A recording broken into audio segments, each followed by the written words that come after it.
सास बहू के किस्से। हाल ही में नैना का विवाह हुआ था और उसने अपने पति और ससुराल वालों के साथ एक जॉइंट फैमिली में रहना शुरू कर दिया था। कुछ दिनों के बाद उसे पता चला कि वह अपनी सास के साथ नहीं रह सकती। नैना की सास रूढ़िवादी थी, जबकि नैना आधुनिक जीवन शैली जीने वाली लड़की थी। जल्द ही उनके बीच झगड़े होने लगे। कई महीनों के बीत जाने के बाद भी एक बार हमेशा की तरह जब उसने अपनी सास से झगड़ा किया और उसके पति ने अपनी मां का साइड लिया, तब नैना गुस्सा हो गई और अपने मायके चली गई। नैना के पिता एक केमिस्ट थे। दोनों में से कोई भी अपना व्यवहार बदल नहीं पाया। समय के साथ साथ नैना और ज्यादा आक्रामक हो गई और उसे अपनी सास से नफरत होना शुरू हो गया। वह सोचने लगी कि कैसे अपनी सास से छुटकारा पाया जाए।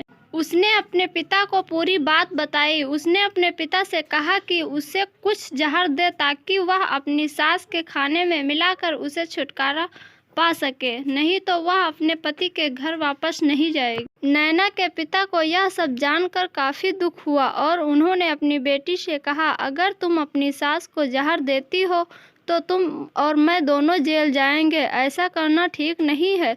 लेकिन नैना सुनने और समझने की हालत में नहीं थी। आखिरकार उसके पिता ने कहा, ठीक है, जैसा तुम चाहती हो वैसा ही होगा, लेकिन मैं तुम्हें जेल में नहीं देखना चाहता। उसके पिता अंदर से पाउडर लाए और कहा, हर दिन जब तुम दोपहर का भोजन या रात का भोजन करते हो तो अपनी सास के खाने में इसे मिला देना। इससे धीरे धीरे कुछ महीनों में वो मर जाएगी और लोग सोचेंगे कि वह प्राकृतिक रूप से मरी है। उन्होंने यह भी कहा, क्योंकि किसी को भी तुम पर शक नहीं होना चाहिए, इसलिए आज से तुम अपनी सास के साथ नहीं लड़ोगी, बल्कि तुम उनकी देखभाल करोगी। भले ही वो कुछ भी कहे, तुम गुस्से से बात नहीं करोगी। आगे की कहानी अगले वीडियो